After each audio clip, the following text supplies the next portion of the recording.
happy to be here addressing you because after the British High Commissioner did what he did, I also have to speak a little about Hyderabad to you. Totally not about Hyderabad, but many other things too.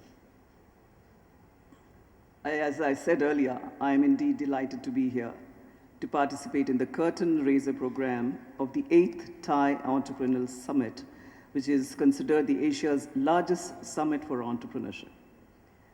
I'm also happy to note that the Indus Entrepreneurs, that is TIE, fosters entrepreneurship globally through mentoring, networking, and educating.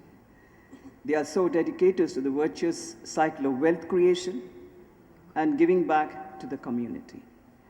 TIE's focus, as I can see, is on generating and nurturing our next generation of entrepreneurs.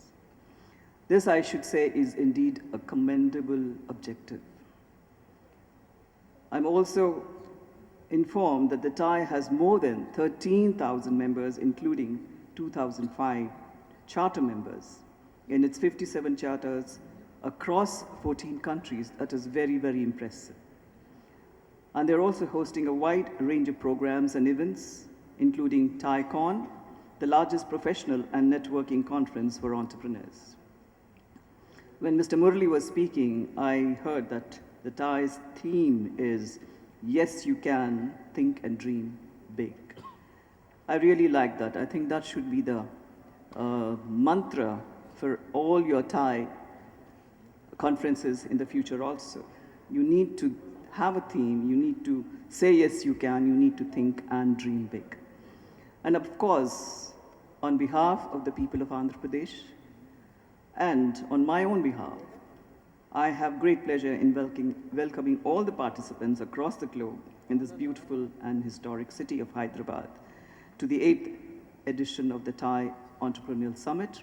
And I also have had the pleasure and the honor of meeting some very eminent people just before we entered this particular hall. And to mention a few of them, Mr. Ashok Rao, Mr. P.K. Agarwal, and Mrs. Agarwal. And of course, someone I always wanted to see an astronaut right from my childhood. It was a big dream for me from my childhood. And today I met Mr. Harris. I'm very proud to meet you, Mr. Harris. And Mr. Dean, who is also here, who has climbed Mount Everest.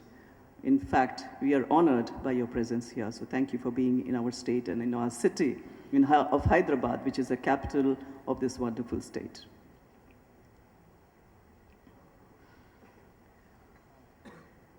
The capital city of Hyderabad, where we are meeting today, with its diverse culture, represents Indian hospitality at its very best. It is renowned for hospitality, heritage, and legends of valor, honor, and tolerance.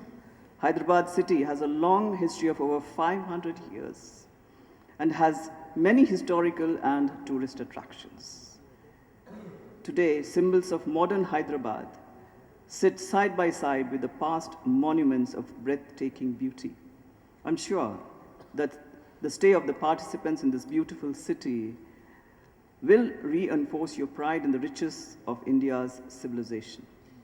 I once again heartily welcome all of you who are the delegates here, coming from all over the world to participate in this particular Thai Entrepreneurial Summit. Now, as all of you know here, you're well aware that starting a business is a tough task, and entrepreneurship is not easy at all. New ventures have one of the highest rates of mortality. Some reports, as we see, suggest that the success rate of new enterprises is only 10%, especially in the high technological areas. According to study reports prepared by the Eurostat, the one-year survival rate for entrepreneurs and enterprises created in 2009 was 81%, that is the first year of survival. And the 5-year survival rate is really depressing because it would be just about 46%, which is half of what it is for the first year. This really shows how difficult it is for the first generation entrepreneurs to survive. Now, the role of the government in promoting entrepreneurship and creating business leaders is very, very crucial and critical. Promotion of the business enterprise and entrepreneurship is taken very seriously by our government, that is the government of Andhra Pradesh. Government can support the structures necessary to create an entrepreneur-friendly environment. Physical infrastructure and training facilities can also be created by the government. Access to financial institutions can also be facilitated by our government. In this aspect, the government of Andhra Pradesh has taken many progressive steps to help the entrepreneurs. Andhra Pradesh has consistently been in the top of the 3 states of the country when it comes to promoting entrepreneurship, and our government is always committed promoting entrepreneurs in the state.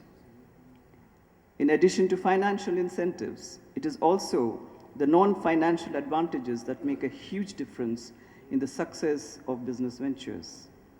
Andhra Pradesh boasts of being a leader in a number of such facilities that make the job of the entrepreneur easy. We are the pioneers of the single window clearance system. This stops the entrepreneur from running from pillar to post, and this has been in our ministry in the Commissionerate of Industries, and it has been acknowledged as one of the best in the country. I must say, I'm very proud to say that we are acknowledged to be the best in the country in this particular aspect. This is a one-stop online application system that facilitates more than 20 approvals that you need from more than 6 departments, like the Department of Pollution Control Board, the Town and Country Planning, the Fire Department, etc., where these are all required to set up an industry, and you know how much of a delay there is in these kind of approvals.